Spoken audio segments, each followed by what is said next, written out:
Aš nuo vaikystės norėjau keliauti į JAV, nes tuo laiku, kai aš augau, JAV tai buvo tokia svajonių šalis ir visi sakė, JAV tai ten yra viskas labai gerai. Tada Amerika su tokiu nostalgišku kažkokiu atsidusimu. Aišku, kad vėliau aš sužinojau, kad JAV nėra tokia svajonių šalis, kokią mums pieždavo vaikystėje, bet vis tiek aš norėjau pati nuskristi ten ir įsitikinti. Aš esu neregėję, bet realiai aš turiu regėjimo likutį, kurį aprašyti iš tiesų sunku. Aš beveik nieko nematau šviesoje ir yra galbūt kelios valandos į dieną, kai aš matau, kaip aš suprantu gerai, bet jeigu lygintumėm su matančiai žmonėmis ir jeigu jie galėtų sužinoti, suprasti, kiek aš matau, jeigu aš, tarkim, turėčiau simuliacinius sakinius, tai jie sakytų, tu nieko nematai. Ilgą laiką aš nuoširdžiai galvojau, kad nematant keliauti ir neįmanoma, ir galų gale neįdomu, nes, na, ką tu pamatysi kelionių metu. Bet kelionės tai nėra būtinai apie pamatyti.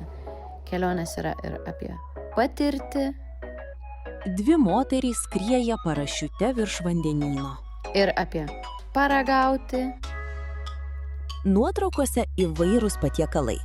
Žuvis, daržovės, vaisiai ir desertai. Ir tiesiog tai yra dopamino bomba, kai kažko bijai, labai labai bijai ir vis tiek padarai.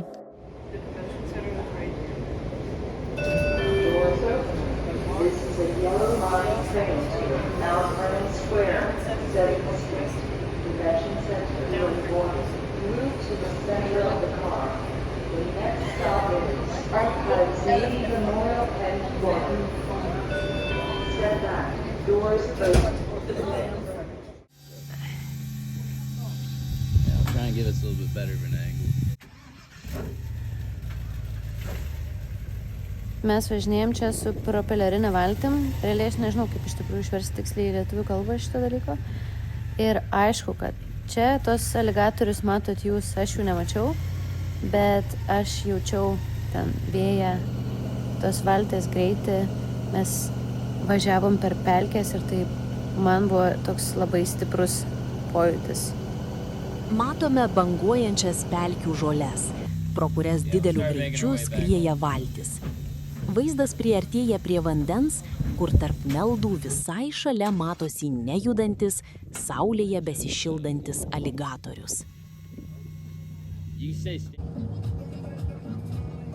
Čia per Atlanto vandenyną mes plaukėme tokiu greitaigiu kateriu ir aš iki tol niekada nebuvau plaukusi kateriu per vandenyną, tai buvo tokia nereali patirtis, nors realiai to plaukimo tikslas buvo pažiūrėti, kaip atrodo turtuolių vilos, bet man tai buvo labiau pajusti tą greitį, tą tokį šokinėjimą per bangas, nes aš žiauriai mėgstu greitį, tokį saugų adrenaliną, kaip aš jį vadinu. Kol stebite mane mėgaujantis JAV pramogomis, atėjo laikas pakalbėti, kokia JAV yra draugiška neregiams. Turiu pastebėti, kad palyginimui Lietuvoje negarsinių šviesoforų yra nedaug. JAV aš radau tik kelis garsinius šviesoforus, todėl turėjau visai nemažai problemų norėdama kirsti gatvę, o ypač judrią gatvę. Bet kitas dalykas, kuris mane tikrai nudžiugino, tai yra viešasis transportas.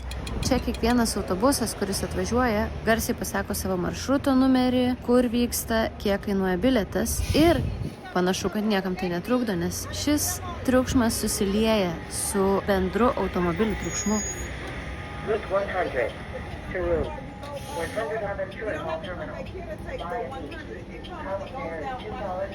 Čia yra šviesoforas, šiaip jis labai tyliai dabar šneka, bet aš jums parodysiu. Paspaudė rodiklę. Wait.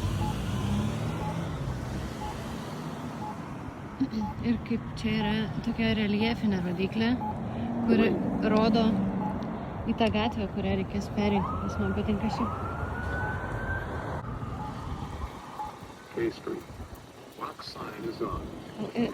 Sakė, walk sign is on. To cross the street. Ir jos numerį vardą pasakė, man atrodo. Had your 1 o'clock on K Street NW. Jos sakė K Street NW, čia ten, kur man reikia eiti kaip tik. Turbūt dar prieš 5 metus būčiau tikrai pasukiojus pirštą prie smilkinio tam, kas būtų sakęs, kad tu po 5 metų keliausi viena į Jungtines valstijas. Šita kelionė tai yra pradžia į mano priklausomybę kelionėms. Po jos aš buvau Barcelonoje, buvau Norvegijoje, keliausiu į Kanadą ir kitose savo vaizdo įrašuose pažadu pasidalinti, kaip ir kas man padeda keliauti.